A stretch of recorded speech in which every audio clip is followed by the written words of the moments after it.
Hello, this is Leslie and welcome to my channel. I'm probably going to put a preamble before this because this absolutely has taken as much time as it's taken. So this is a series and I'm calling it the Enchanted fairy tale series, I guess. I'm working with the Morrigan and we did Beauty and the Beast, and it left us with a question about like the nature of divine feminine and divine masculine energy outside of the stories that we tell about them. And particularly divine masculine. Like I ended on this note of like, what is this energy of the divine masculine outside of these stories? And the answer was the last, I guess it's been like almost 2 weeks or a week and a half. It's not just the divine masculine, it's the divine feminine. We have like a mystery around what these energies are and how they operate outside of the stories we tell. So we're jumping right in to the Sleeping Beauty reading, like with this question of like answer.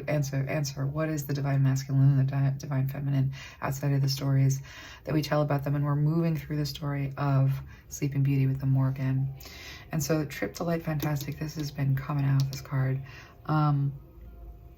I invite you to dance with the universe with me a little bit because we're going to be doing your Sleeping Beauty story, and we're going to start with the prophecy of your birth.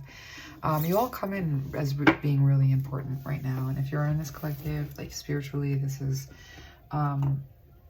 your ancestors picked very specific DNA gene markers so that you would be bringing magic back into the world in a way that's tangible. That's kind of this group. So when we go into this reading, we're looking at the prophecy of your birth, bringing love into the world. Ah, this is cool.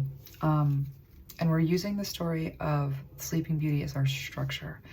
Why the Morrigan has us working through fairy tales, I do not know, but we're doing it because, and she's smart and brilliant, and I kind of like it, you know. So let's start with Sleeping Beauty and you. The Morrigan is telling me we start with a prophecy at your birth. So your ancestors picked you very specifically for the purpose of bringing the ancient spirituality back into this world. And when they did so, there are inherent energies or potentials that are with you from the beginning. And I want to just look at that a little bit. Ooh. Oh no, that is a 6 of Wands. Wow, my brain did something really funny just there. And I'm channeling, so it's like, it's always a little bit trippy in my head when I'm channeling. This is not, and for some reason I saw, like very vividly, a Knight of Cups pulling this card out. This is the 6 of Wands. So we have a victory here. The Knight of Cups came through. I think it was just like there's an offer of love in this reading somehow. Like this is a mystical, magical enchantment. It's taken me so many days to get back here because I had to perfect getting into this energy and being able to hold it. It's tough. So there's some kind of a gift of love for all of us in this reading. So that came through just almost like as a vision when I saw this card at first. But this is victory, building something really important and powerful. Like 3 of Pentacles is building a cathedral. That's a huge operation. And the archetype really speaks of not just like building a cathedral. Back when, this is like building something, a structure in the community that will have staying power. And I would say like building a church, sort of. And with this 2 of Swords being a blocked pathway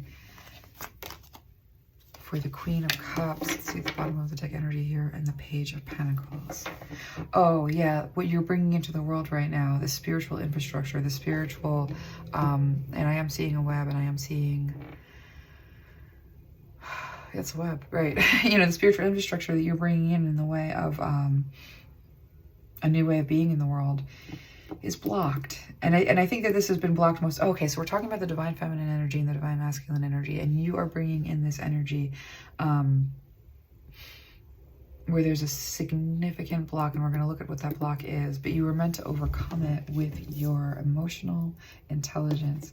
And with the Page of Pentacles on the bottom of the deck, there's an opportunity for you to right, so this place where we are right now, like this was the opportunity to like, your ancestors are with me actually right now. So even though I'm working with the Morrigan, one day I'll explain to you like how like deity work and ancestor work are really intertwined for me. But for you, like your ancestors are definitely here for this. And there's this aspect of, they had to pack a lot of punch into one person in order to bring this magic back. It's ancient magic. I'm being shown that like your lineage was what was important. So I have it's not an ancestor, it's like a really ancient, I don't even know what to call you, energy with me right now, that is saying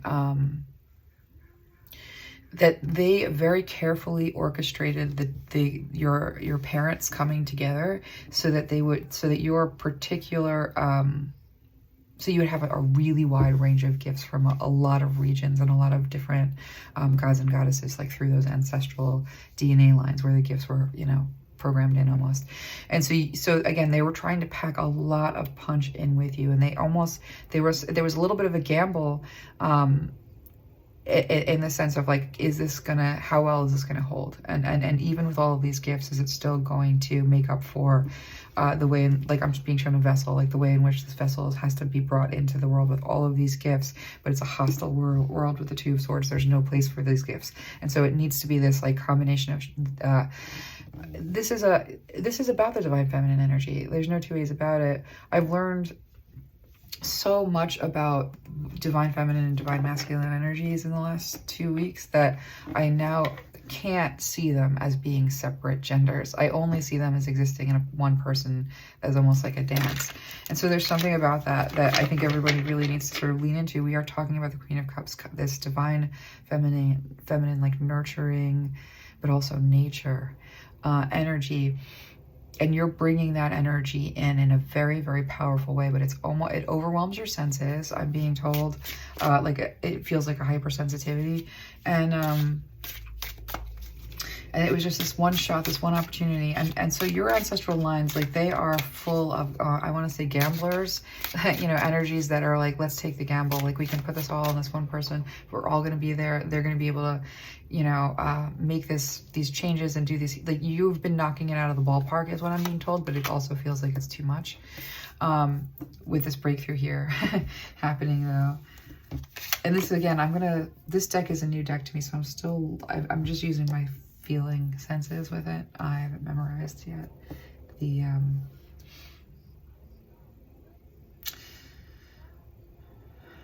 you have to have more patience with yourself. This is kind of where like your ancestors are all around you. The prophecy of your birth is that you were going to come in and build something really, really big in the way of spiritual infrastructure with others. It was going to be kind of like a net, but at first it wasn't going to exist. It wasn't going to be in the world. You're bringing this, you are breaking through your whole ancestry. Like I'm telling you, it's a big group. This healing process for you, you're at that, I'm seeing the 10, you're at the end of it. You're about to sort of break through. So there's this feeling of like breaking down before breaking through. And so the prophecy is about to be fulfilled in you at the other side of this healing. And they want you to have a little bit more patience. With this says trip the light, fantastic, dance with the universe. Like this is really this call for you to understand that there are things that you don't understand at any given time, and that you need to lighten your grip on what you think of as being like tyrannical reality. There's been a lot of what almost feels like testing this week and last week for all of us in this collective. I'm bringing myself into it just a tiny bit because I'm looking at the landscape and I'm like, wait a minute, I know that. And I think this is going to come through the reading. So like, you know, when we talk about the inherent energies that you were born with, like your guides are saying, like it might feel like hypersensitivity, but it's actually like we packed every good like psychic arts gene into you. Every you're a creator, and you're there. Yeah, you're kind of their hope for the future. And it's a lot of pressure, right? But we're sort of going to move into this because you are breaking through, and you do have to be patient with yourself. This healing process is like part and parcel to like what's going to get you where you're going. But let's take look at this. Be reborn daily, let go of the past and breathe in your new incarnation. I'm going to take that breath right now. This is taken me so many days to be able to hold this energy because it's really, really, really powerful and really, really overwhelming. And part of why this energy is so powerful and overwhelming is it keeps on beckoning me and asking me to sort of like step farther into what I consider like I feel like there's a boundary between like the seen and the unseen, and that you as a living, breathing person don't venture too far into that unseen part, because then because it's a different, the way that consciousness works in there is very, very different, and your mind isn't really meant for it. So this is an energy that's been kind of calling me in, and so there's this notion here at the bottom of the deck that you can hold more faith than you do, and the more that you're able to like hold faith as like as something that you lean on, and something that is a guiding principle in the way that you make decisions and the way that you are in the world and how you construct your identity and your personality, the more that you do that, even though there's not a spiritual infrastructure where it makes sense in the world right now, like again I'm seeing the word shaman, so you have these gifts, and like what do you do with them? It doesn't make sense to like the muggles next door. And so Spirit is saying, but I'm asking you to really step into your spiritual authority right now, the power that I'm giving you, that you are destined with this prophecy to bring in. You've been knocking it out of the ballpark. Where we have a blockage here, you're about to break through it, and calling for patience. And so this is an energy that says you can hold more power, not less. You can see more, not less. Like what you consider the border, we can push that a little bit. We're looking at some really positive growth and expansion. Emissary, I'm hearing you're the emissary. So the emissary, the emissary walks in. The prophecy is that you come in, and what we have here with breakthrough and patience and healing. And this tub's really speaking to me of like self-care. I'm being shown the castle. So in Sleeping Beauty, there's the prophecy, and then there's the castle. And in the castle, it's like the enchanted societal norms and structures. Yeah, okay. So the spirit showing me shaman, and like this Two of Swords really speaks to like being barred entry. Because the castle, it's like I'm being shown like Sleeping Beauty, slumbering castle, right? In Sleeping Beauty, the entire castle goes to sleep.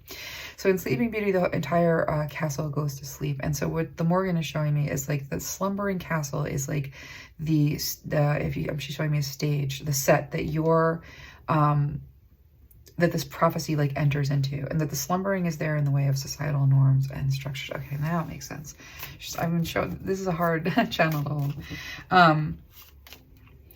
So with Thorn here, like really we're saying, so the Morgan's coming in like to sort of double down on this notion that like, it feels like you were born into a trap. And on the bottom of this deck, we have this cosmic child. So this will be, and I'm hearing neurodivergence. This is going to be around neurodivergence or divergence generally. So we're talking about like you're different. So let me get the rest of these cards and see. Okay. This is powerful stuff coming through. So I'm being shown the Queen Bee. I am being shown the Queen Bee. And I'm being shown nature, and I'm being told that in nature, everything has its purpose and its prayer. I love that. And that the prayer that you bring in, the prophecy that you bring in, that the hope that you'll like fully self-actualize on behalf of yourself and your ancestors. Like I'm being told that what is that, the second coming? Or like I'm being shown Christian iconography, rapture, that it was never going to be something that happened on a physical plane. That it was always going to be like a broadening of the emotional landscape from within. As we come into knowledge about who we are, and that you are very particularly like of this composite where I'm seeing a bee, a queen bee. And I'm being shown that there's not a lot of you in the hive and that there's this feeling of there's not a lot of me in the hive, and like what's my purpose and what's happening around me and how come I'm not like the others. And so you're this queen bee in the hive, and that's kind of where we see this thorn and this fog and this treasure. The treasure that you are was never going to be like we're moving out of the queen bee hive like for a second, because the hive operates with nature in a very precise way. But using that example of the queen bee sort of like being in the hive and being like, I'm not like feeling like I have my person in this group. You know what I mean? I'm feeling a little bit bigger or the wrong size for everybody. Like there's something here about like, just looking around and not finding your place. And that the treasure that is you, outside of something that can identify you like in the position that you're meant to like that you're made for. That's where we have this fog and this feeling like, how do I move forward into life? How do I take these treasure? You're the treasure. How do I take this treasure that I'm holding, that the sleeping castle is asleep to, and bring it into the world in a way where this crow is like holding it in the beak, where you're almost having to take the treasure that is you and put it on display in order for them to kind of. So I'm being shown that, like, much like in the hive, they're all the Morrigan is showing me, like, within the hive you hear a song, and all of the worker bees are singing a song, and it's like a trance, and they're in a trance, and the song informs what they do. And I guess it's a buzz, right? So I'm hearing the buzz. The song informs what they do, and I'm seeing the buzzing. And then I'm seeing the queen bee, though, like, isn't making that song. She's on some other thing. And so there is such a feeling of disconnection here. And so Spirit wants to say that, like, you're connecting back in is sort of like bringing in what you bring, and then them orienting around you. And that sounds, wow.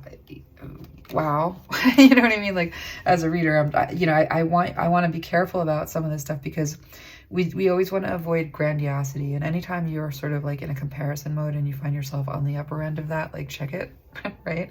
If you find yourself on the lower end of that, check that too. But you want to understand that this, I'm going to move through this because this is Lisa Lee interjecting a little bit. Like, the Morgan's like, what? No, you're special. All right, so let's keep going, because we have to have some patience here about your breakthrough.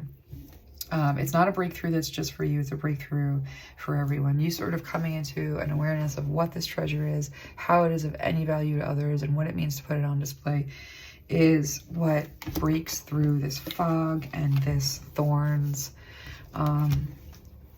It says it's seismic, I'm being told. Let me grab some more cards. I want to look at the spindle, right? No. I'm being told not the spindle. I really should have watched this movie.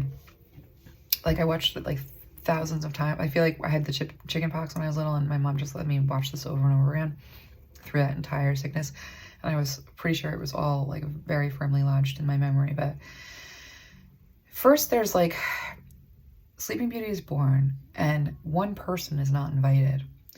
And that's what causes this curse.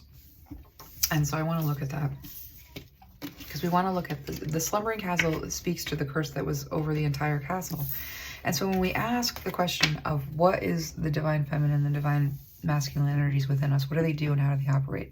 What we first have to understand is that when we decided not to invite someone or something, it resulted in everyone going to sleep on who they are. So let's see what that uninvited aspect or person or energy is, that kind of like, yeah, because I'm being shown 3, the divine masculine, divine feminine, and the energy in between. All right, let's get into what is the uninvited aspect or person, or just give 1 minute. I need water. My throat chakra is closing. That's annoying. This is a dance. This energy is really powerful. Okay.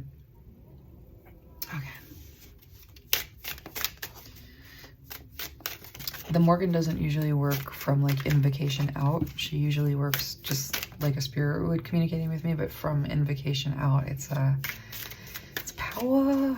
It's powerful. I want to look at this uninvited aspect, and I want to make sure that this is the right deck, because it's not feeling perfect. So first of all, we've got the Emperor on the bottom of the deck. That's interesting. Throat chakra is still clenching. Cough. Let's see if that'll help.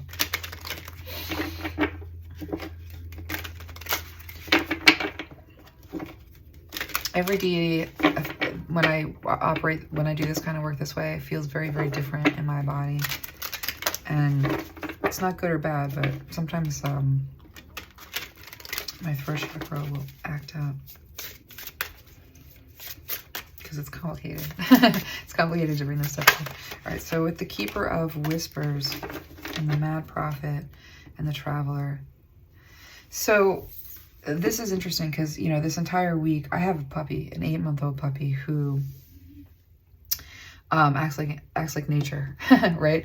So like I'll go to do something, I'll sort of try to get, like, especially trying to do this reading, you know, one of the things that I kept on learning, and why I kept on sitting down and being like, what is the secret divine masculine? Who is the secret divine masculine? You know, like, what, I don't know what I was thinking, without realizing that, like, no, the divine masculine and the divine feminine exist in each individual as a whole itself. Like, you can't separate them. They're in consort. You know, the yin and the yang are moving together. They're actually part of the whole. So where the divine feminine aspect or the divine masculine aspect is out of balance, or in some way diseased, you have we have to move this mountain from within. This is a mountain that we can move from within, and it moves out. Because connecting back with this magic allows us to, I'm hearing bypass some, well, let's see where that's going. But with the keeper, yeah, the keeper of whispers, curiosity, madness, forbidden knowledge, and the traveler, keeper of the crossroads, restlessness, independence, and appraisal. So 6 of Pentacles is equal give and take. And all right, I'm seeing exactly what we're talking about here. Knight of Wands. The goddess story. So I'm being shown the goddess story. If we go through antiquity and we sort of trace the spiritual beliefs back to their beginning, we have religions that are based on goddess worship, and that goddess worship is related to the cycles of the moon and the cycles. It's basically the worship of cycles. So in antiquity, people were worshiping the cycles. The fact that they woke up in the morning and went back to bed at night, the cycles of the moon were incredibly important, because they also linked up with the cycles of the woman's moon cycle, menstrual cycle, death and rebirth. And that you can't take death out of birth. So when we, so I'm being shown that the uninvited guest is death. Yeah, I'm being shown that the uninvited guest is death, because we had the goddess religions, not even religions, goddess belief systems that were related to this like death and birth cycle. And burying your dead is bringing what was already it back. Okay, so this notion that the warrior showed up on the scene, and suddenly the warrior was there to like push back death. We're going to conquer this patch of land, and we're going to do agriculture, and now we're going to defend it so that we can keep ourselves alive, and we don't have to be subject to nature's whims. We can kind of fortify that. And so there's energy of agency around survival versus the nurture of nature and being able to trust it, seeing nature, chaos. Okay, so when the warrior religions kind of took over, it necessitated a savior narrative. So it's this is hard. We're talking about human nature and the conflict of like basically all of humanity related to like what part of us is nature? How do we exist in nature? Is nature against us? We have to survive. This whole notion of surviving is like what's kind of out of sync. So let's keep on going with this, because taking a breath. I really hope that I can get this. It's been hard to keep this channel. Let's see if we can do it.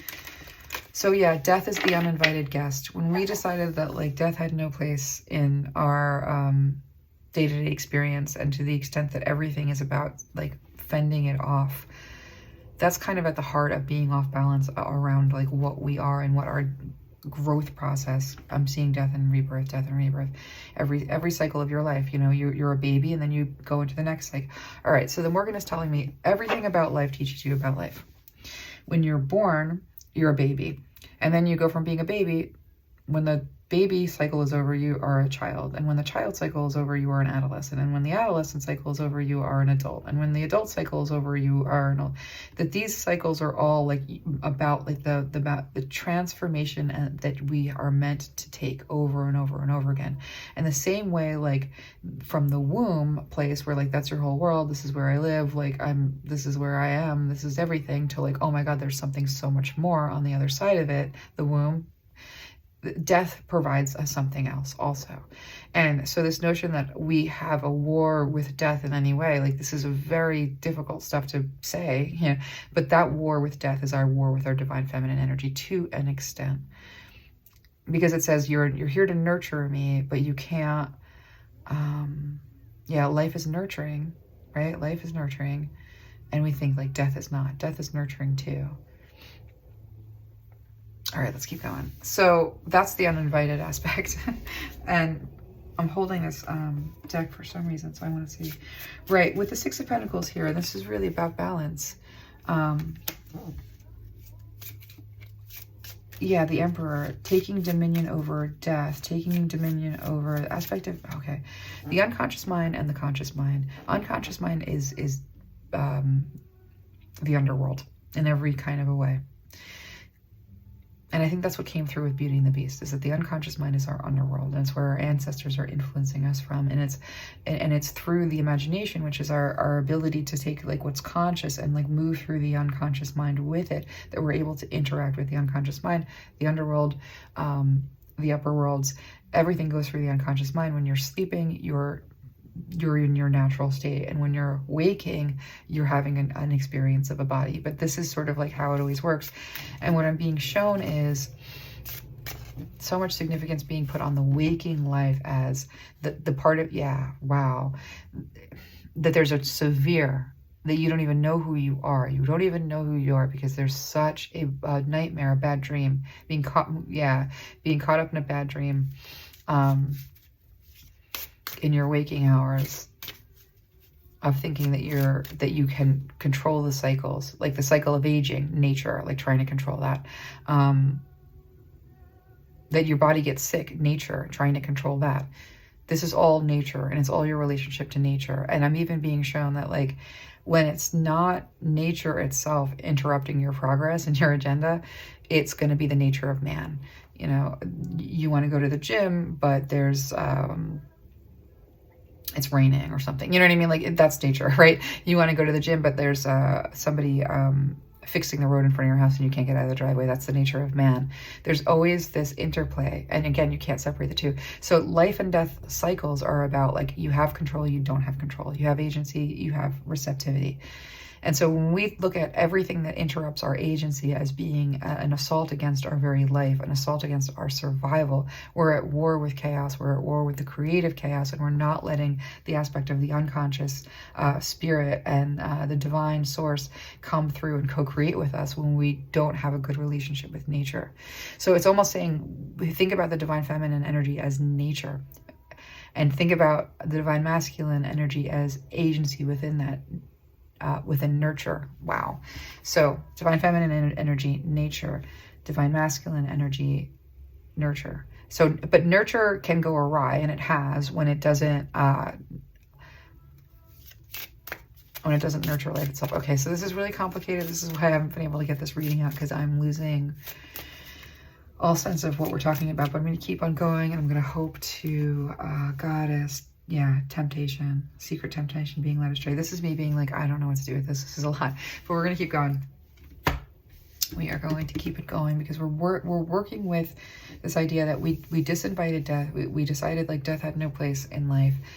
And by death had no place in life, we don't care for the dead. Our churches exclude them as like over there or under there, but never here with us. And this is really our relationship with the divine feminine as well. Because that's the part of you that connects to nature. And so we're disconnected from nature. We're also disconnected from our divine feminine energy. And it doesn't matter how awake and advanced you are in terms of your healing of the divine feminine energy. If the divine feminine in you can't handle mess or chaos or anything out of your control, then that's not healed at all. That's actually it's about being receptive to chaos and being comfortable with uncertainty. That's sort of what stepping into the power of the divine feminine energy actually is. It's the opposite of what we've been so heavily indoctrinated with control and control over emotions and control over how the body feels at any given moment. And the body is nature. And so it's like our whole relationship with this is thrown off. And that's what we're really looking at when we talk about like what was the uninvited thing that threw us in terms of what we are and who we are. It's like a cancer, like the body is an ecosystem, the earth is an ecosystem. And when we decided that we were just not going to be a part of the life and death cycle, we're jumping off the food chain. We're not going to participate in that. We're not going to have to, you know, we have shelter for storms. Yes and no. it's supposed to be a co-creation, and where it gets off balance is comparison. Okay, so let's keep on going, because I want to look at this enchanted forest, right? So unseen influences, subconscious thoughts or patterns related to this, and I'm being told it's like a domination. Patriarchal domination is just agency gone awry, agency gone cancer instead of co-creation. So let's keep going. Let's get into it a little bit further. This is heady stuff.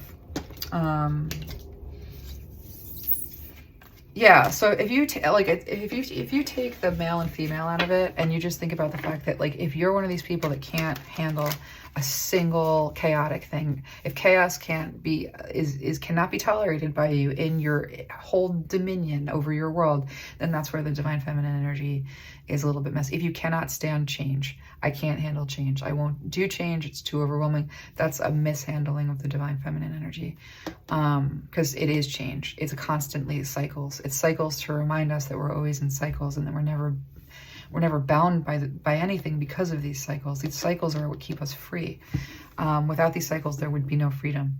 And so when you think about control and mechanisms of control, controlling the weather, controlling the means of production, controlling women, that's all this. Okay, so let's jump into this notion of the unseen influences. So when we don't tend to death, when we don't tend to that death aspect, then we leave the unconscious mind unchecked and like, this is where I'm seeing buried alive. Yeah, okay, we got to get a little further into that. That's a bold phrase. Lilith, thief of life, animism, and instinct. And okay, with the exile, the forsaken soldier, strategy, failure, and trauma, all of this trauma and this failure and this strategy around, like, beating out death. You know, to protect my family from death, I have to be a warrior. Was basically throwing somebody under the bus, right? I'm having such a whole, I keep on not being able to bring this through because I get this information, like, I'm being shown, the Morrigan is showing me, like, this stuff, and I'm like, my whole body is like, no, I need control over my day, I need my schedule. What are you talking about? Like, all I've been taught my entire life is you control your emotional state so that you can produce this and that, and you can be that and that. So this information coming through and saying, like, your whole relationship with nature is effed. Because you are nature, your body is nature. You know, your body's going to get sick, that's nature. You can mitigate nature with your agency, which is co-creation. But to be against yourself, to have it be an adversarial process against death, against chaos, against uncertainty,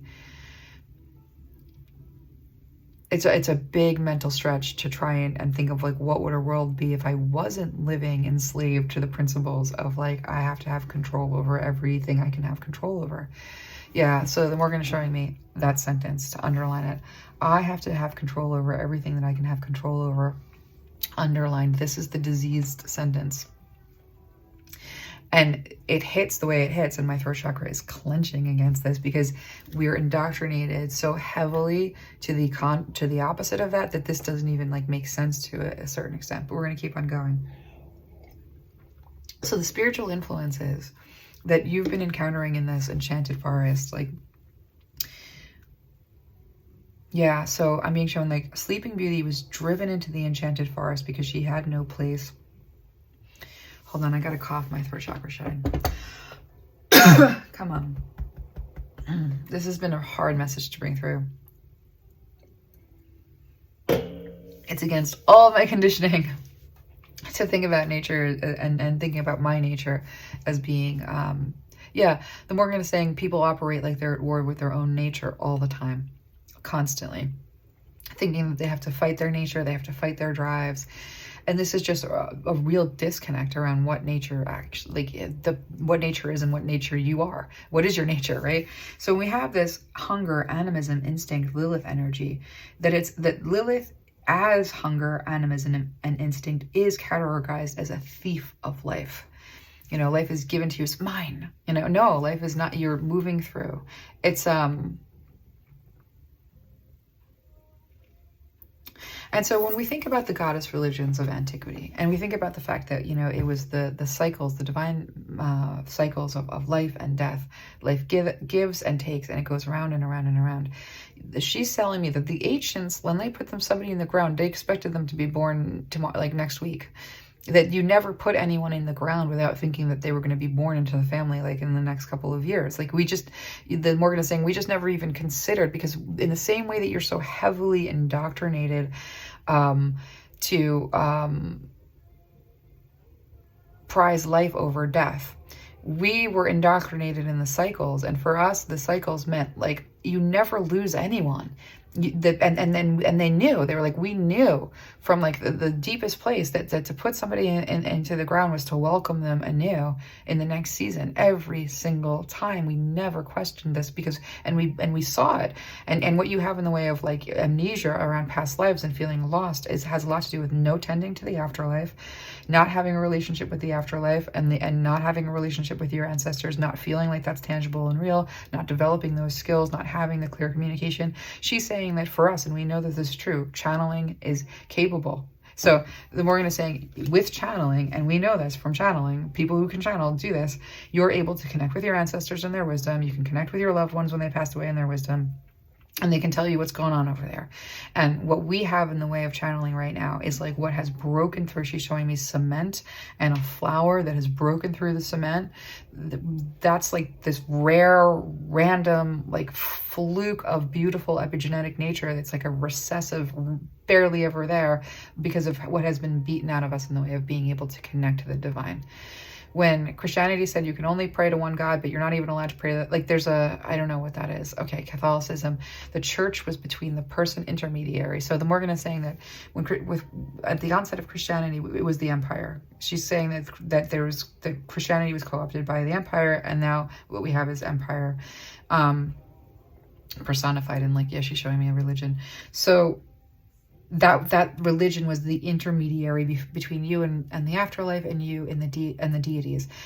But that didn't used to be. You used to have your own relationship. This used to be nurtured in such a way that you could have this communication. And so this idea that you put someone in the ground and that was stealing their life, when their life could never be stolen because it's a part of the cycles, this is just insanity.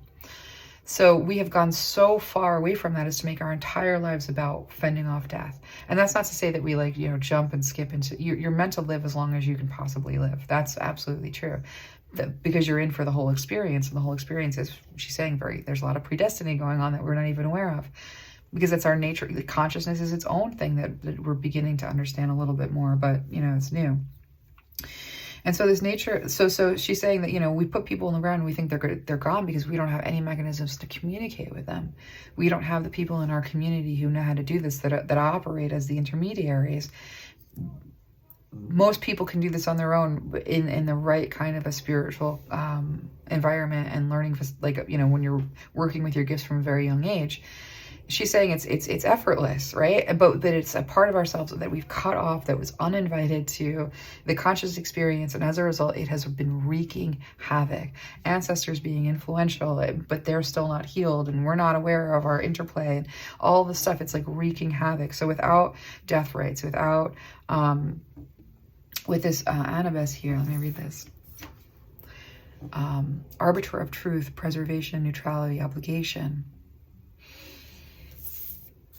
And the Leper King, sword of law, bravery, self-discipline, and faith.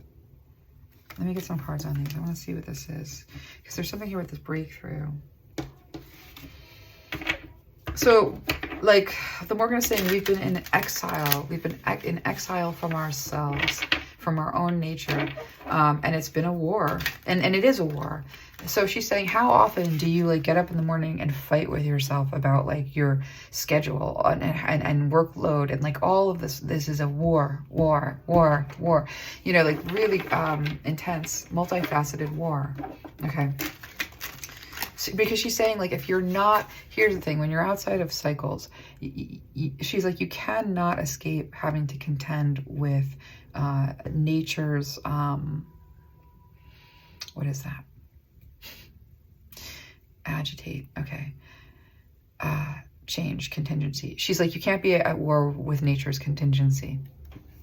because you yourself are nature. So even if you're able to shut down every avenue of, you know, the food chain predator, you know, or the, you know, shelter that, you know, can withstand any weather, no matter what you're able to do in the way of like overcoming nature itself, you're still going to be subject to that agitating contingency because you yourself are nature. So when it's not when you're not worried about the storm, you're worried about your neighbor. Or the criminal, you know what I mean? Because because if you're not contending with the nature of nature, you're contending with the nature of man. You're contending with the nature of somebody who is trying to get there faster than you. You're contending with the nature of somebody who steals. You're contending with the nature of somebody who, you know, wants to, like you're like, if you're not content, yeah. So to understand that you yourself are nature, that humans themselves are nature, is to understand that we can't escape nature. And so we need a good relationship with these cycles, with nature itself, with the nature within ourselves, you know, in order to actually begin to heal. And so this is like the disconnection and the reconnection, kind of we have to reconnect with that part of ourselves that, and she's showing me young people, teenagers and youth and children. Yeah, the younger you are, the more connected to nature you are, the more you have to be trained, right? To be controlled by what? That's the patriarchy. Let me understand that a little more, because with the Leper King here being about bravery, self-discipline, and faith, these are all these mechanisms of control over nature, or our own nature. And the notion that we wouldn't want to control these things is kind of weird to me. So let's keep going, because with the Four of Cups being about like me not really seeing what the Morgan's trying to tell me exactly. All right, so let me just, that's a card. This Six of Cups is soulmates. You travel with soulmates. So this preservation and neutrality and obligation, and especially we've got the Ten of Pentacles on the bottom of the deck, mean like what you inherit in the way of like your ancestors' influence, all of their wisdom, their care over you. You're not seeing the help from your soulmates that's constantly around you. Your preservation is not a one. Oh, this is hard to get out. Your preservation is not a one-person job. You're not, yeah, you're, like this idea that your survival is like, oh, wow, okay, let me try to get this. This is hard. Everything that we know about survival is wrong, is what the Morgan's trying to tell me. Everything that we know about survival is wrong. So the harder you try to tame your own nature, to the extent that you can afford to shield yourself from forms of nature that, you know, come in the way of sickness or storms. Like to the extent that you're able to shield your nature from the nature of other people's bad agendas. Like the only thing that trying to preserve your life at all costs does is isolate you. The only thing it does is drive you away from life. It's basically like, so she's showing me that, like, you know, you're giving your life, your entire life and the experience of life to prolonging it, to the experience of, like, you're giving the entire value of the experience of life to the act of trying to preserve it for as long as possible. And that's leeching all the life out of your experience. And so what we see here in the way of you are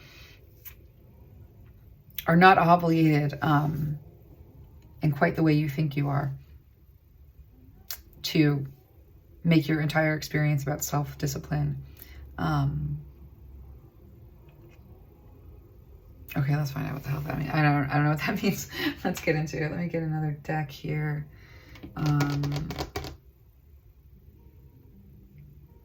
So I think, you know, when we talk about the Enchanted Forest and like the structures that are affecting our journey, we are heavily affected by the nature of man. And nature is starting to rear its head too. And so it's almost like a double whammy where it really doesn't feel safe outside in this enchanted forest at all. And so the first thing that we're looking at here is it's not going to be enough to like bravery, self-discipline, and like faith your way through if you don't really understand the nature of how supported you are. And so when we're coming into the Enchanted Forest, what we discover in the Enchanted Forest is the support that we have in the way of these protective fairies. And so that's the unseen stuff that we're going to get into right now, because it's not all on you to be the strongest, mightiest, most disciplined, like, because you're living in a world where there's nature that is like, we got to check this Cancer real fast. It's destroying the ecosystem because it doesn't know what the hell it is. And no, you do not get to, like, you know, take over the entire body and poison it with your agenda. Your agenda is what? A structure that goes nowhere. This is a much bigger picture than you. So that's the earth kind of coming through to say, this is what we're doing. And then you have the nature of man, which has gotten so bad that it needs nature to come and check it hard. And so we're really in the middle of the storm, and it can feel a lot like, you know, like the great divorce, like, you know, between nature and nurture. And that's this exile, this forsaken soldier, this feeling of trauma and failure. And, you know, what's the strategy to overcome, like, the nature of man and the nature that's, like, gotten so big? That's this Enchanted Forest. And so what's really around us is this support system, you know, helping us push this breakthrough forward. And so I want to look at the protective fairies, because I think there were 3 of them. And these are aspects supporting the awakening of the divine feminine right now in you, or bringing in this balance. Because so much of what we're dealing with right now in terms of finding this balance is this is interesting. So the Morrigan is telling me, like, so much of what we're feeling right now is chaos. So we've been like really wanting to bring the divine feminine energy back into its spiritual authority. We've been wanting to access that creativity within ourselves. We wanted to go like full bore, 100% like divine feminine rising.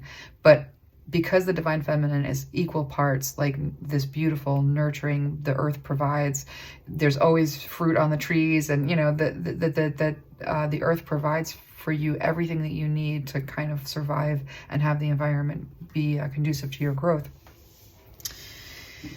But so we've been in that space, but we haven't been in the part that's like storms. And sometimes, you know, we haven't really been looking at this part, this not dark, negative, God, this is hard to get out. Dark aspect of the divine feminine, which is the chaos, the uncertainty, what feels like nature's cruelty. You know, sometimes nature does not operate in a way that we think is kind. And so with Temperance here about finding balance and healing, and the angelic assistance, the fairies that are around you, Queen of Wands, inspiration. And so this is hard for me to bring through right now, because it's the individualistic stuff is so part of the isolating control over conflict that we're facing.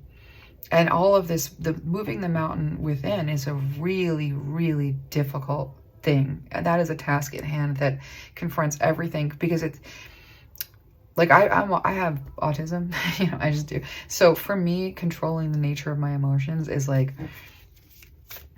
really, really, really difficult.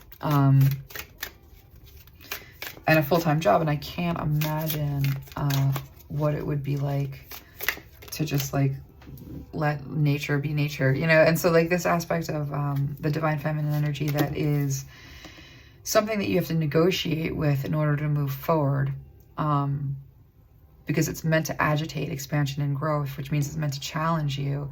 It's like the mother that challenges you to grow. So the Morrigan is showing me, like, you know, every time we have a storm that brings chaos into your life, and you have to adapt to the change and the contingency, every single time you're brought into some kind of like situation where your agenda is thwarted, even with the nature of man, some ridiculous, you know, whoever's setting the food prices, the nature of man is ugly right now. You know, people are doing things that are making them worse than anything that nature could bring, right? So what we have here with the Queen of Wands, the World, and Temperance, you know, is this notion that everything that inspires you through change is part of your expansion. And so the change is brought to bring you an opportunity of expansion. It's not supposed to shut you down. The life and death cycles, and this is where the Morrigan is like, you know, this is kind of like where we have battlefield theatrics, like this understanding that, and that's, she said, like, you know, what's the power of the peaceful warrior? His faith in cycles, and knowing that being a part of life means being a part of the cycle of life and death, and operating and contingency through all of eternity. There's actually no time at all. And so this notion of like what's moving you through each and every difficult thing is this, with this Queen of Wands, is like this inspiration comes through to inform this chaos with shape. And so when your divine masculine energy that you have is what's looking at this picture and putting shape into it and people into the experience and making forms and having some sort of a bringing coherence to the chaos is basically like what your role is. But that means that you're not like at war with chaos. You're doing what you're meant to do, which is bring coherence into it and dance with the expansion and where it leads you. And so, you know, one of the things that's always with you is it's your ancestors, but it's all, and your spirit guides, and it's also the gods and goddesses of your ancestry, you know, to a certain extent as well, bringing this inspiration into this, into the question of what's going on and allowing you to make sense of it. You're really, really, really not alone, and like where you get disconnected and anxious is feeling like you are, you know, it's feeling like it's all on you. With temperance in the world, like balance is coming to the world for all of us, and your world in particular right now. And again, like the Morrigan is showing me, like, you know, this has been chaotic, right? It's been a lot of stuff sort of like interrupting your plans. You know, you try to start and it's a false start and it makes you crazy because your life depends on it. But this, like, your life depends on it is like what the Morrigan is bringing your attention to in terms of like, no, your life doesn't depend on it. You got to get a little bit more comfortable with cycles, and maybe that's the only way to break out of this really heinous structure of the nature of man that is Cancer in and of itself. So, so with the temperance here being about your angelic assistance, oh yeah, let's take it. Morgan's like, where are you going? With temperance here being about the angelic assistance, that is present. And angelic, again, we've got the angelic fields and the deity fields, and to me that's the same thing. The deities of your soul through your soul ancestry and your ancestry, the deities are with you, and they're operating mostly through your ancestors in terms of their influence. Now, are there ancestors that come in and it's nature? So everyone's nature is a little bit different, and there are going to be agendas there, and there's something wild about this whole process always. But ultimately, it's like being born into a family is being born into a family, and you're born with all of those gifts, and there's also the karma that needs to be worked out through your life experience and their influence of that life experience and participation as well. So it's actually a much broader and bigger dance than we realize. And the World card here is coming into a new chapter and a new cycle on this awareness and what it means to take part and participate with it.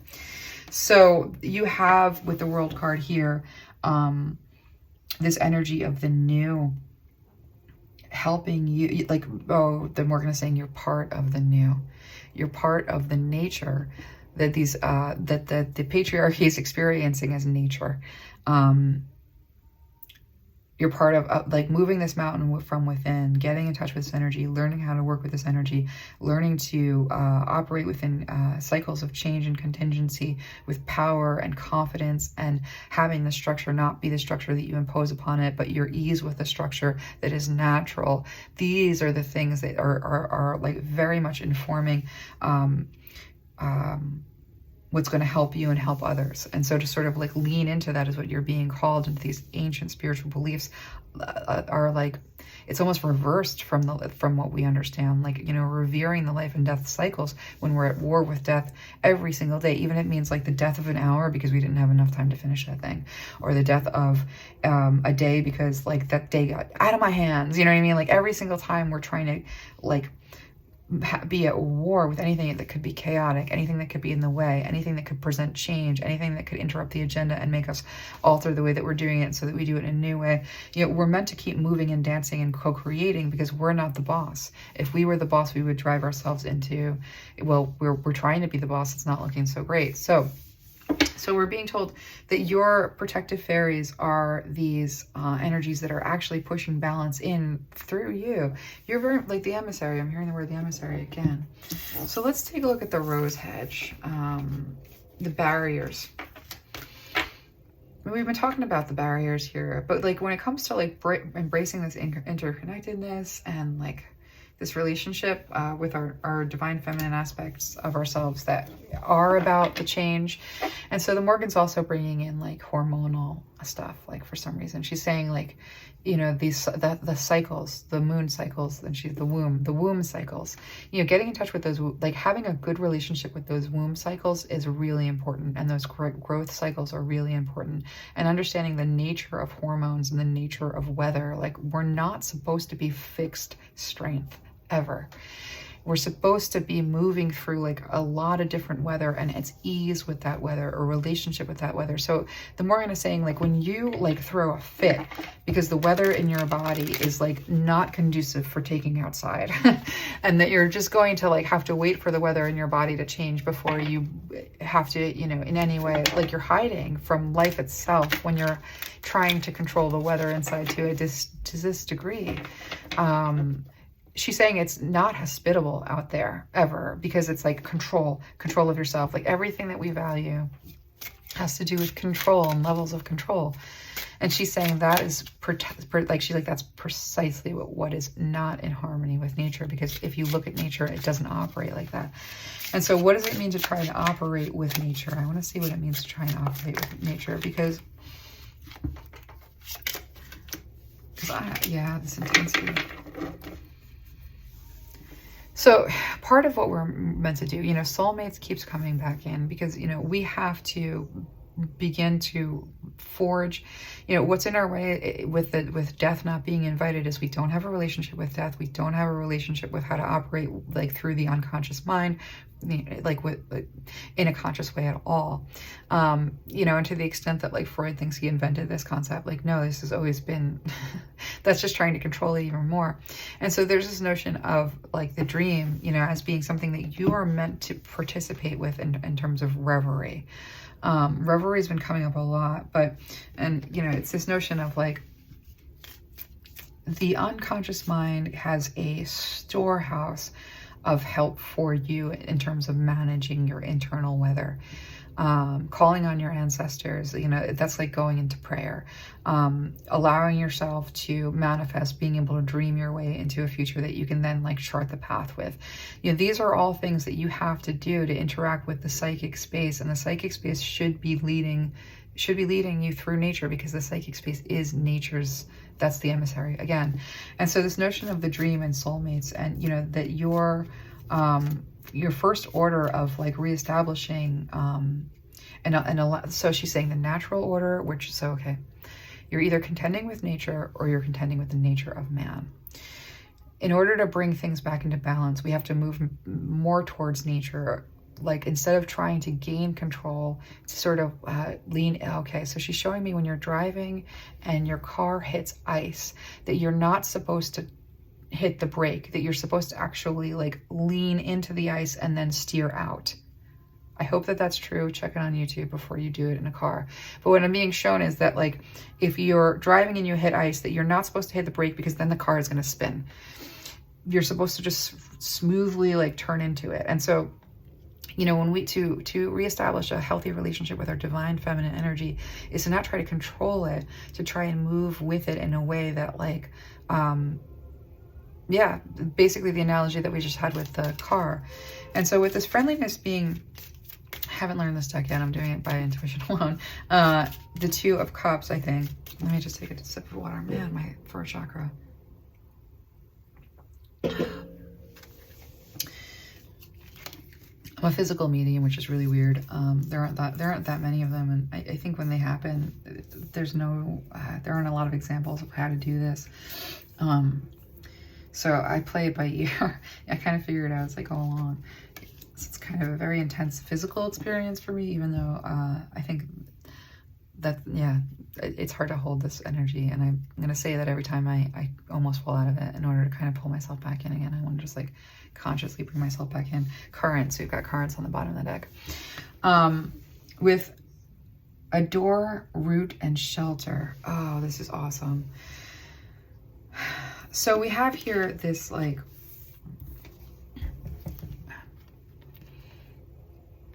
this love of the mother, this love of nature, this love of what it is to connect with that creative every single time you encounter a problem, or so she's saying, like, look at this dance. I want you to show that, I want you to break the dance down very, very particularly. When you get up in the morning and you have a schedule, you're like, and then it's raining and the dog doesn't want to go out and the dog needs to go out. And so every single time you're negotiating with nature, every interaction that you have with somebody outside of yourself, that's a conversation, every interaction, she's saying everything that's outside of yourself, you want this dance between, she's like, what living is, to be in your life and to be living into your life and to be experiencing life, is to be bumping into other lives, and having that bumping into other lives affect like how you, it calls you to create a conversation, create an idea, create a plan, create a way forward, create. So the creative part of you is the divine feminine energy, and the stuff that's outside of you is all of the materials that you're creating with constantly. And so you're meant to be constantly in a relationship with creating in the materials that you create from, that is moving and allowing you to grow and expand, which means like different experiences constantly. And to have a relationship with change and uncertainty that is leaning into, like, so she's showing me, okay, you're in a car and you do not want to hit ice because that's going to upset your plan of getting where you want to go, and it can make you feel really, really scared. But she's saying, that's you saying, nature, don't you mess with me. Divine feminine energy, I don't want to hear from you. We can try to avoid these things by not going out in icy conditions. I'm not saying be reckless, but the Morgan's like, yeah, but I'm a warrior queen, so let me take over. So she's saying, she's like, you know, when you're a teenager and when you're a young person, you don't care if you're outside playing in the rain. You're just with nature. You're not really concerned about all of these external structures that you have to adhere to, and your adequacy, you know, in any given environment. Like, you may not want to be out in the rain, but there's this notion of like not looking at the rain and saying you're my enemy. And like, and then so like leaning into the ice is saying, woo, like, you know, like, yay, like at this like opportunity to like slide a little fast, you know, into this direction. So that's sort of like when we develop a relationship with chaos, that is what she's saying. What do you think the exuberance of youth is, if not a relationship with chaos, with possibility, with going out there and knowing that anything can happen tonight because you've never been out in a night before? And that feeling of exhilaration and novelty. You know, when we have, she's showing me the vitality of youth is this like notion of like the first time you were ever in a car with a friend by yourself, and like the infinite like possibilities of where you could go and your independence, like that feeling of exuberance. She's like, that doesn't have to leave you. That's a relationship with nature. When we start to look at nature and be like, well, we don't like drive during rush hour, it might just take too late. Like, that's not what you were when you were young. And so like bringing some of that energy back in that says like, nature has a lot to offer me and I'm here to explore it. And nature's here to show me all sorts of different things. And it's going to be a roller coaster ride, because sometimes it's going to be so much fun. She's like bringing me back. She's like, that vitality of youth is meant to be with you your entire life. It gets killed by this creation of control over our nature. Right here with the roots, you know, control over what we're rooted in the way of like an ecosystem. And I think we have to talk about this as being like, you know, what does it mean to have a relationship with ourselves where it's not always trying to control our mood, trying to control our environment, trying to control our... The Morgan is saying, oh, let's get another couple of cards on this, because this is hard for me to bring this channel through because I'm so controlling of it. Listen, at least I'm like one of these people that like, I buy like little glass containers for like all of my things. You know, I'm such a person this way. So hearing this, let me just get another deck. I'm being drawn to this deck here. Hearing this is actually like, oh, like I always thought of myself as being not like queen of the divine feminine suppression, but like the part of me that is like wild and unruly is something that I try daily to exert my control over. So, and then Morgan is saying it's not really about like letting yourself be just wild. It's about understanding that nature is something that you co-create with. Like, it's, all right, let's get into it, because this control over the roots is hard for me to see as clearly. I think it confronts something within me. I'll get this in the right direction.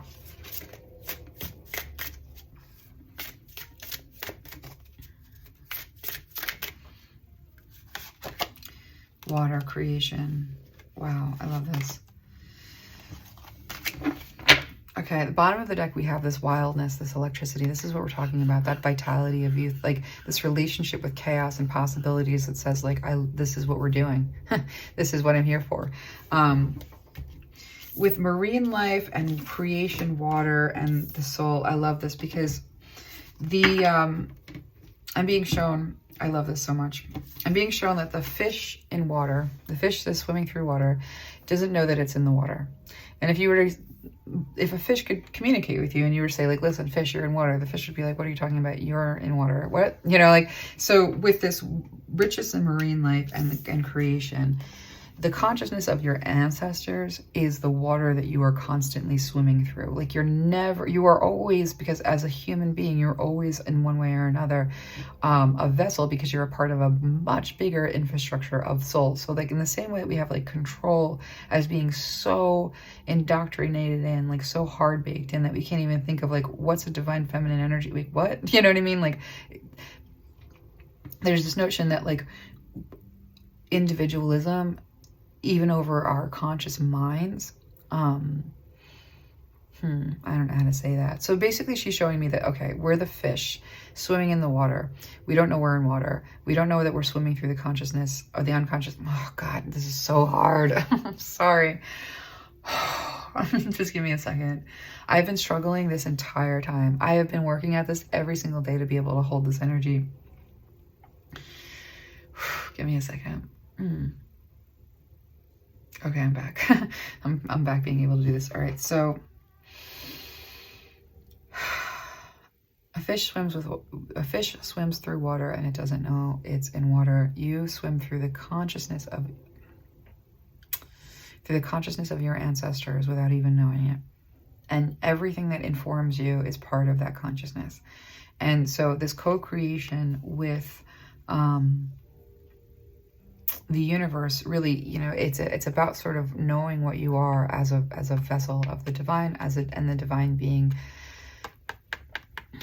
You know, the Morrigan is showing me all of these complex like construction around consciousness, and she's showing me the deity. Okay, so she's showing me a circle, and inside the circle there are spirals, and so she's showing me the person in the womb, and outside of the womb is the person in the world, and outside of the world is the person in the underworld, and outside of the underworld is the deity realm and the angelic.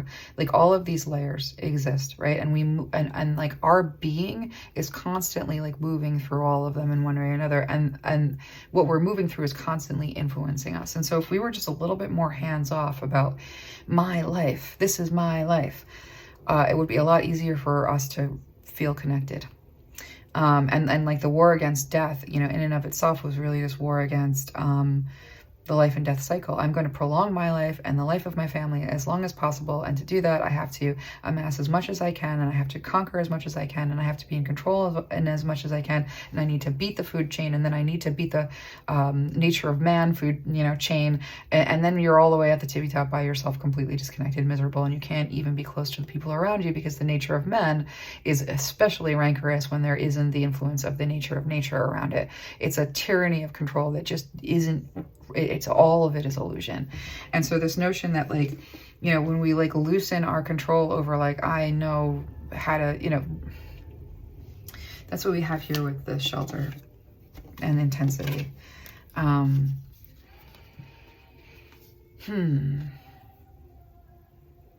As a reader, you know, like the reason it's so hard for me to hold the intensity of this channel is because I am very comfortable in this notion that, like, no matter what, like, I need to have shelter. Like, no matter what, I need to, like, keep death at bay for as long as it's humanly possible. Like, I can't even conceive of another way of being in the world, which is why when the Morrigan tries to bring this through, every part of me is like, don't subject me to nature. You know, even as, like, because I can feel the energy of the Morrigan right now, and it's my whole system is, like, having a hard time holding this, because, like, my God, what are you asking of us, right? That's kind of where I'm coming in with this. But this is where we're talking about, you know, we wonder what the nature of the soul is. It's not all you. You know, you're not all you, I guess. Well, let's just take a look, because I'm going to get some cards on this. That's hard to swallow. This is almost, yeah, I'm having a hard time with this.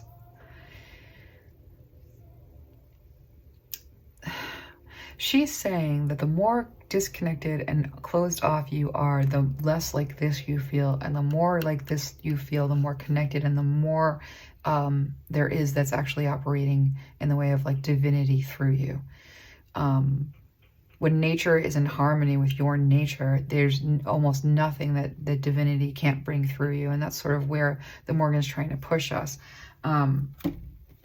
But with the soul here under intensity and shelter, yeah, she's basically saying that like the soul is never, its life is never, ever, ever, the life of the soul, nothing can touch it. You can never, that's kind of where, you know, worshiping the life and death cycles, and we're going to saying like, we knew that you put someone in the ground, you can expect them back in your life in a couple of years, maybe a year. It doesn't, like, it might even be immediate. She's saying, but you knew that they were coming back. You always knew that they were coming back. And if they didn't come back, it like you already knew that beforehand, and then you were going to meet them later in that other realm, and you knew what the other realms were because you were communicating with the underworld and you were communicating with the upper worlds, and you were able to sort of have a much bigger, more expansive sense of yourself in the ecosystem that is actually your natural habitat. And so with this soul here being about you know, this idea that like my soul and my life and my, like this is sort of where we're getting tripped up, where we look at God and the goddesses and we say, you were mean to my life. You didn't give me what I needed for my life. You know what I mean? Like you shortchanged my life.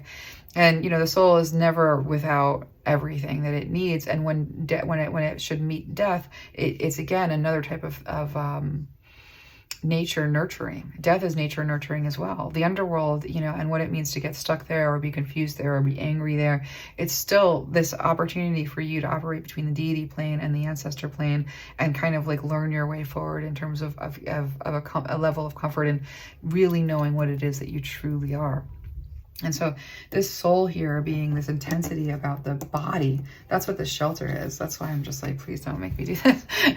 You know, this is this intensity of like the experience of being in a body is that you think that that's all that there is, and you have to maintain it.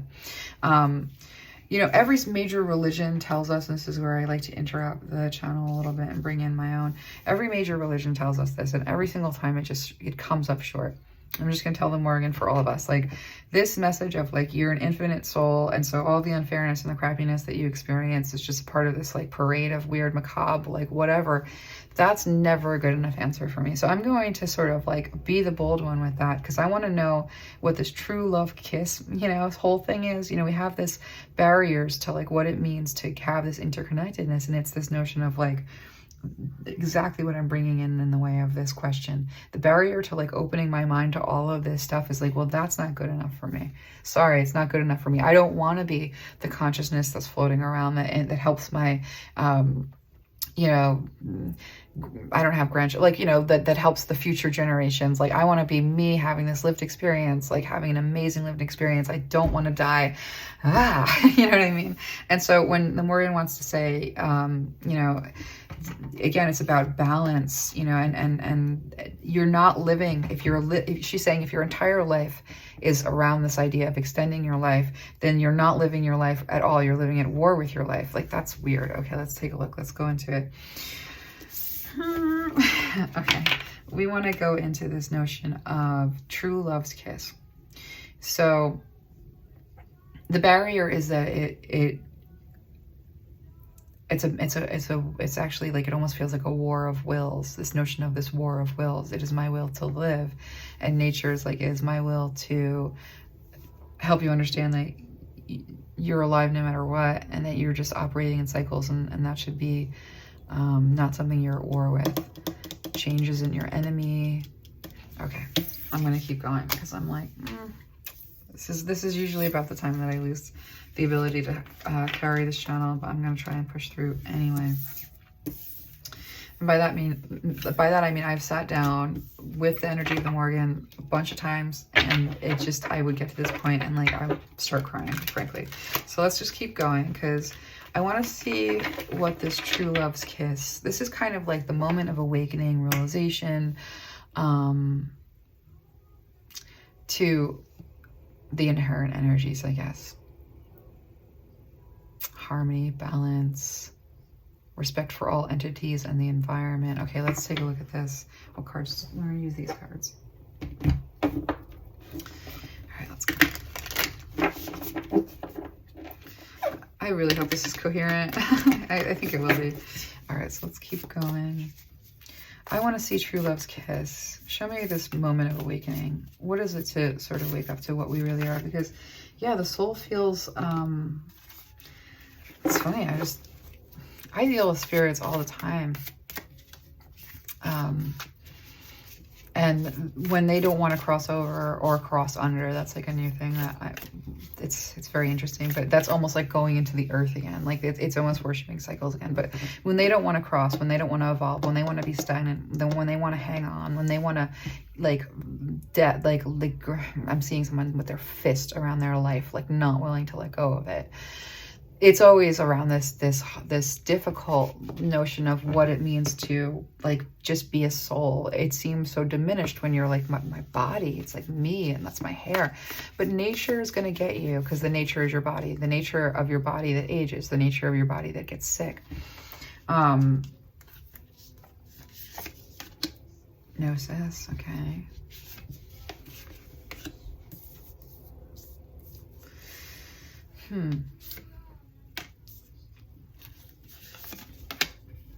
Okay, well, we have the kiss, and we're asking about the kiss.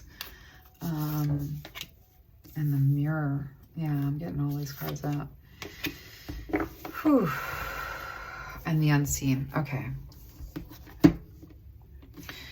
So, from the very beginning, it has been, you know, the poet is somebody who can use very few words. So I'm being shown stanzas, and each stanza holds like a world. So it's partial language. So poetry is partial language, meaning it's symbols. And so it's a cluster of words that symbolize much more. And so what we're being told is from the very beginning, the very nature of what it is to be experiencing life with a body and is to have a tactile relationship with agency. So the poet is one that can take a whole memory and condense it down into 4 lines and take all of that meaning and capture it, you know, in just like a metaphor or an image.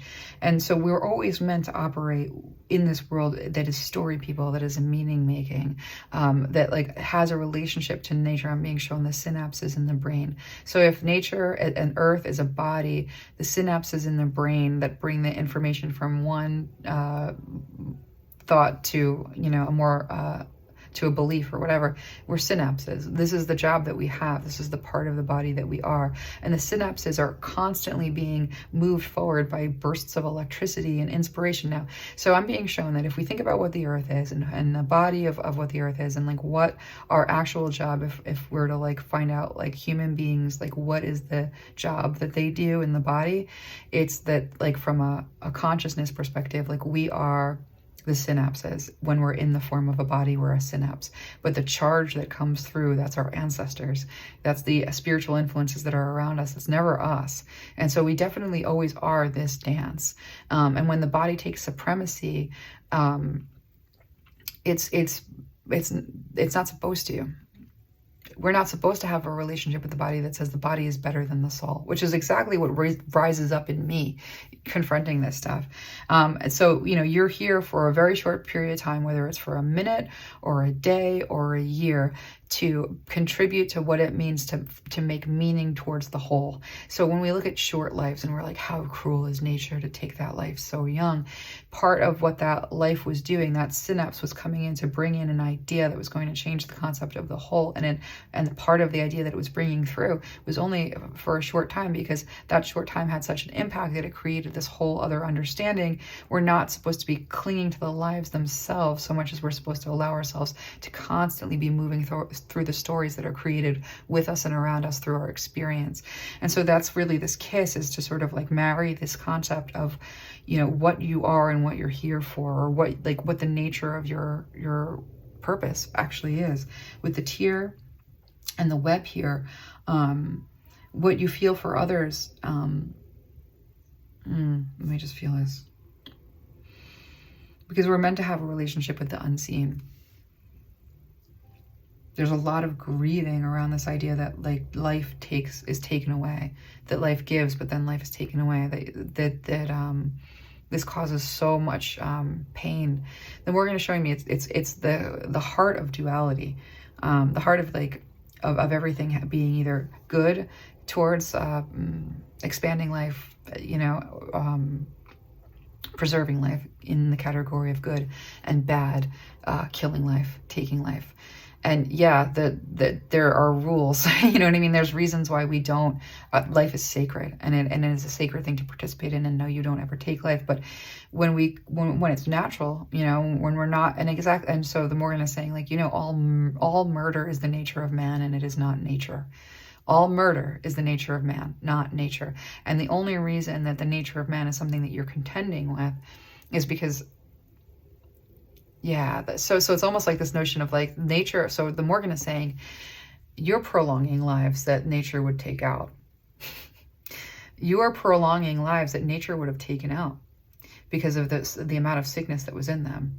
But this push to have authority over all nature, to extend all life, isn't really what the dance and the story making is really about. And so like not all life is meant to be preserved indefinitely. Some of it, the act of preserving it causes so much suffering that is unnecessary. And that doesn't mean that you don't try to preserve your life. You do, but you understand it's about making meaning and not about a war that you have to win.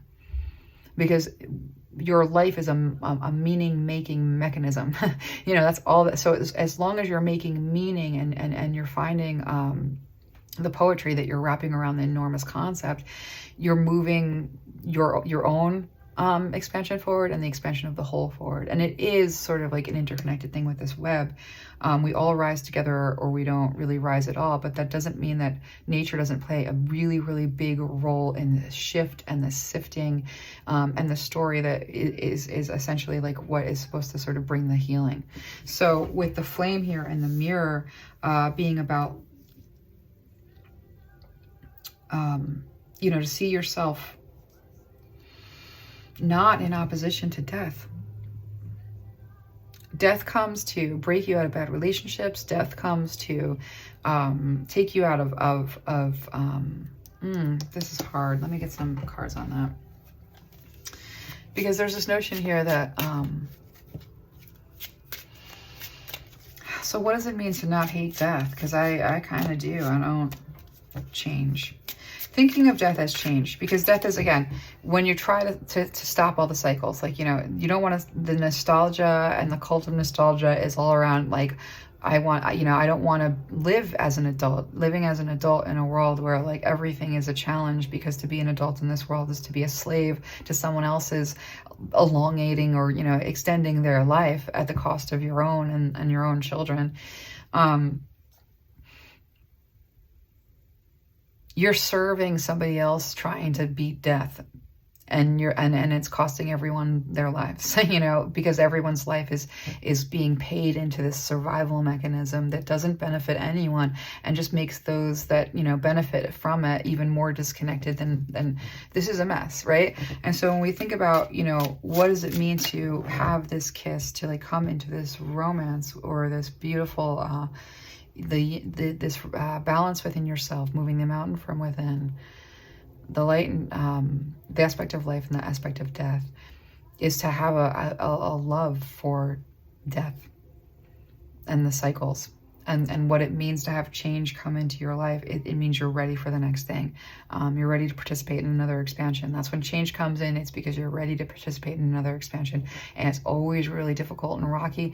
And so the Morrigan is showing me that we get really angry at nature when we have a change, we finally get comfortable with that change, we get really good at that change, and we become masters at that change, and then something else comes in and causes a disruption. And so she's like, you can be looking at your life and saying, every single time I tried to do something, something disrupted me. Or you could understand that this is how it rolls. that the disruptions are like, you've gotten good at this, now you're comfortable, we can expand a little bit more. And to want to step out of that is to begin to rot. And so you have to question what it means to like be so addicted to control, because that's the divine masculine gone toxic, is any kind of addiction to control. Yeah, that's really powerful. That's something I'm going to have to wrestle with for a long time, you know, because with this change here, you know, so saying like, you know, to celebrate the changes in the bodies and the phases as they begin and they end, to step into them with that kind of vitality and a curiosity about what the world is going to show you in this next phase. It's about wanting to live, because when you try to keep things stagnant, when you try to keep things the same, then you're beginning to die. Then you're living in the underworld, even if you're alive. The underworld is where things are stagnant, where things don't change, where things feel fixed. They're not fixed. And, you know, but the underworld feels a lot like, you know, being, yeah, it's a mess sometimes, you know what I mean? So there's this aspect of like, it doesn't matter if you have a body or not. If you aren't moving with change and cycles and freely interacting with life, which means interactions, then you are actually participating with death. And you can do that because we're meant to go through cycles where we're, you know, fully experiencing like living through life, and then fully experiencing what it is to sort of die through an old life to be reborn into a new life. Like these are these things. And so, you know, to worship these cycles with this is to know that you're connected to the underworld and you're connected to those that die, and to begin to sort of like forge those connections forward, forge those relationships forward, have a better understanding of your consciousness and what it means to bring things in. There's such a unbelievable subconscious influence related to not sharing your own conscious space. Yeah, see, this is where it gets really tricky. When you're in prayer, you're sharing your conscious space with the divine. When you're in prayer talking to your ancestors or your passed on loved ones, you're sharing your conscious space with the divine. So this is what you're being called into. That's not possession. That's sharing your conscious space. That means you allow for an interaction with the mystery, with the unknown, with the part of your unconscious mind. You play actively in it, and you allow for this participation to go back and forth, because that participation between the unseen and the seen is this beautiful kiss of awakening. And once you're able to dance with it and feel at home with it and feel safe with it, there's such a resounding, this world is not safe everywhere. And it's not. And people are falling into either a category of nihilism, where they are just treating each other like absolute crap because it doesn't matter, because crap is all there is, or they're hiding. We're in these very extreme like places where people are either hiding from the nihilistic, you know, sociopathic behavior, or, you know, like that's how it feels. You know what I mean? Like either people are like huddled in, you know, in their small circles, or they're out there just being awful. And it almost feels like to be free, you have to accept awful. And Spirit is saying, not at all, you know, it's this, the veil is really thinning, and a lot of the underworld is enacting. Yeah, the Lover's card here is about maturity. So like to come into a place of spiritual maturity is to move out of, yeah, this, like to complete, like to look at the cycle of, let me get it. Respect for all entities in the environment, respect for all energies in the environment, sharing your conscious space with loved ones and the divine. These are all important things. Letting the cycle where the only thing that you are devoted to is stagnant, and avoiding change, and not having to reckon with what it would mean, you know, to see your, this is a call, like the Lover's card is like out of your comfort zone into a place of maturity. So, you know, when you're being called into your spiritual authority and the spiritual maturity, it's like your relationship with control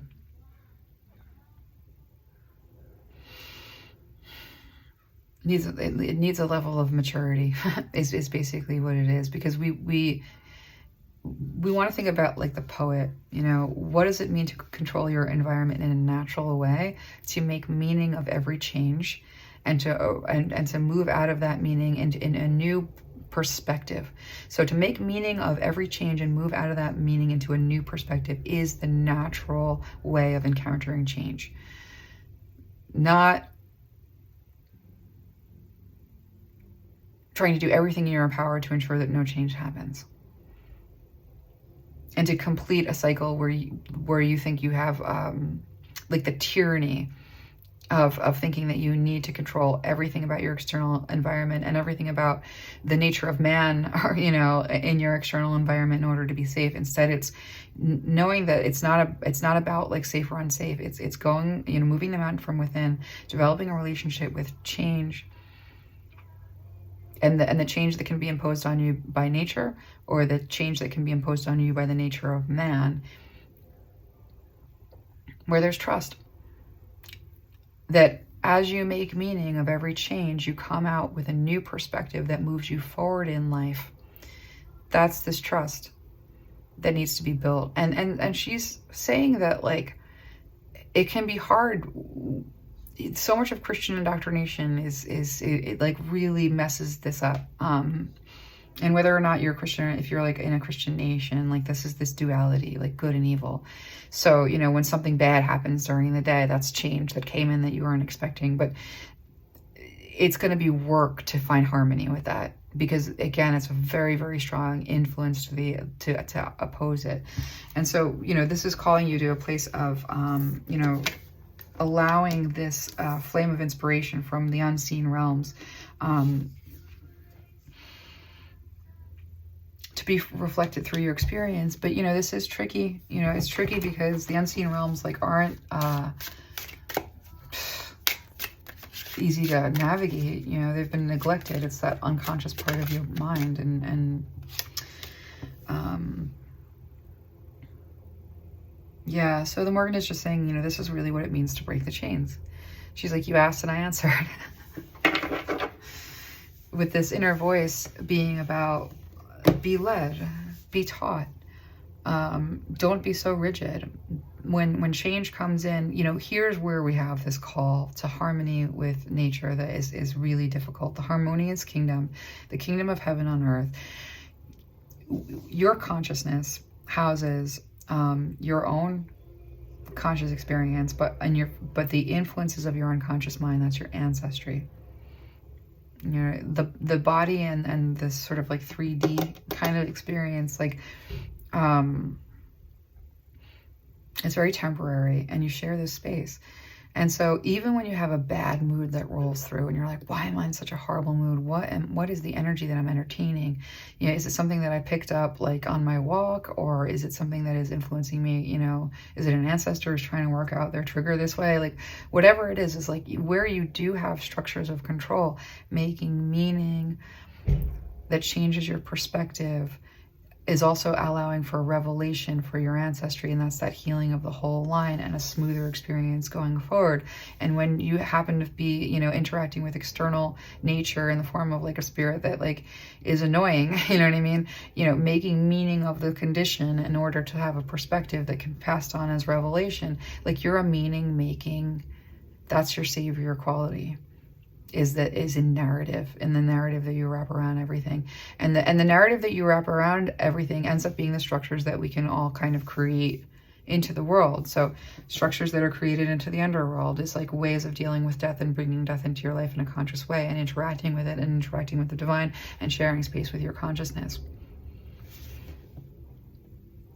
Having a better relationship with the divine feminine energy is to understand that it's the chaos of creation, and it comes in the form of change. And so that welcoming and asking for change to come into your life is asking for new relationships into your life, opportunities into your life. But that necessitates you being ready for those things. And that means, are you mature enough? If you're not mature enough, what needs to happen to break those changes that are holding you back from growth? So the inspiration will be there for you if you're able to hold it. And holding it has to do with all of like so it's like you are the savior of your world, of your perspective. The kingdom of the harmonious kingdom, and the kingdom of heaven on earth is your perspective, quite literally your perspective, and the perspective that you put into the world, and the perspective that you operate from, and the perspective that builds structures from. And so this is kind of this big mess of magic that you're being invited into. But ultimately, you know, with the Sleeping Beauty reading, this is less of a romantic reading and more of like, you know, the kiss is... Let me just get a couple cards because I just want to see this clearly. Stop and take in the view. Take stock of the treasures you've earned. Afterglow. Land gracefully. I think we're closing it here. And the unknown is your friend. And that's it, really. So I love that we made it through this reading because this has taken such a long time. But the afterglow here, you know, when we talk about what it means to stop and take in the view and take stock of the treasures that you've earned, your perspective every single time, you know, change comes in, you add your meaning-making capacity to it, a new perspective is born and everybody moves forward together, or just you move forward. But, you know, that's, again, your ancestry is sort of with you. You're being asked to take stock of everything around you and everything that you have at your disposal, all that nature has given you to make a home with, make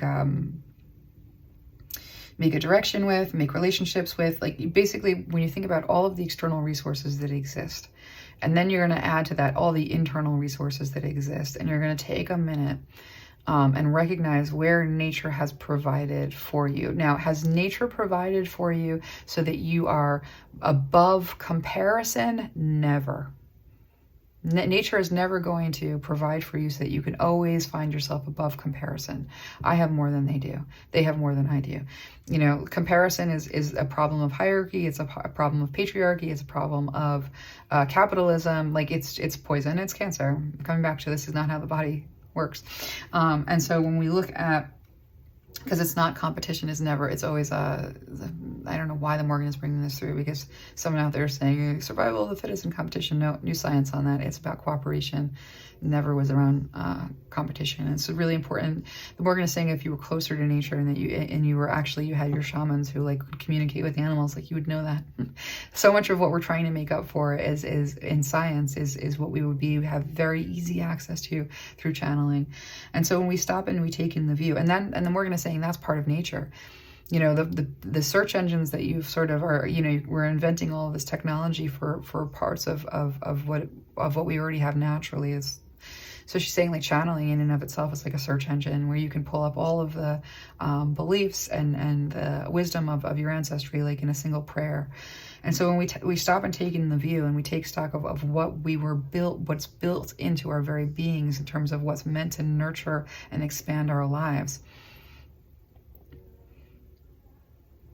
we're able to then, anytime we have to fall, anytime we're pushed out of the nest, we land gracefully. And this is this trust walk that we have with the divine that says, like, you know, if I stop and take in the view, if I open myself to these influences, like, are you going to drive me off of a cliff, or are you going to provide for me, or are you going to help me? And, you know, in my personal experience, they will help you, they will provide for you, but when they want you to learn a lesson, they're going to help you learn that lesson, even if it's a pain in the neck. And so you're constantly being asked, when you're confronted with nature, when you're confronted with the nature of man, when you're confronted with change, to stop, take in the view. And part of what it means to take stock of the treasures you've earned, what that actually means is to make meaning of the situation and to arise with a perspective that pulls you out. The more you do that, the more you can trust that. The more you can trust that, the more you can trust life. The more you can trust life, the more you're going to be that peaceful warrior. And that's what it means to land gracefully with this afterglow. So the unknown is your friend. Means understanding that part of what it means to heal this divine feminine energy is to heal the part of you that thinks you need to have control over the unknown. I need to understand everything. To have the part of you that thinks you have to have control over your external environment. We can't have storms right now. I have too much to do. Like, have a different relationship with things that you can't see, the futures that you can't like puzzle out. That 24, that chaos, that wildness. I'm going to get one more message and then we're going to close out. because how much good can you handle? Explore the upward spiral of grace means that the more that you can hold in the way of spirit and creativity, and the more you can make meaning and create a perspective that you can pull yourself out of, you're able to pull everyone out too. Like it creates this net, and we all sort of lift together. She's basically saying every single person who takes an approach of change, or nature, you know, equals meaning making and perspective transformation, like, and growth. She's like, apply a new formula to trying to get control over creation. The formula that you're applying is your own creative, natural expression of how do I make meaning, have a new perspective, and pull myself out of this. She's saying like that creativity is a storehouse, sister. You can't do it on your own. Finder of lost things and wisdom and roots. This is a practice. It's not something you're going to get in a day. I'm reading this. I'm going to listen because again, I don't really retain this. This has been the hardest reading I've ever tried to do because this information really bothers me. Like, I'll be honest with you, like finding this nugget of lost wisdom that says that you can surf reality, and that you're not supposed to be like treading water. The surfboard of spirit is here. You just have to pop up and like lean into the ice. From that earlier example of like, you know, when the car hits the ice and you, instead of just hitting the brakes and spinning out, no, I will not hit the ice. You're hitting the ice and you move into it. This idea of seeing like you can surf life. You're encouraged to try and bring forth a perspective where you are enjoying the process of surfing life, that the waves are expected, they're even wanted, that you're not alone, that your ancestors and your guides and the gods and gods of your ancestors, they're always, you know, participating in this process of helping you find those lost pieces of wisdom in every circumstance that is going to advance like the survival of the whole over the individual. This is the shift that we're being asked to make. So everyone, that I'm so glad that this got out. I'm so glad we got all of this out. This was one of the hardest ones, and this information is so valuable. So from Sleeping Beauty, I'm seeing if the Morrigan wants me to, because there's a lot. We did Beauty and the Beast. We're doing the Little Mermaid next time. All right. Hopefully the Little Mermaid's like a lot faster than this one went. So let's go ahead and end this here, and we'll see you again for the Little Mermaid. And we're still with Morrigan. She's amazing.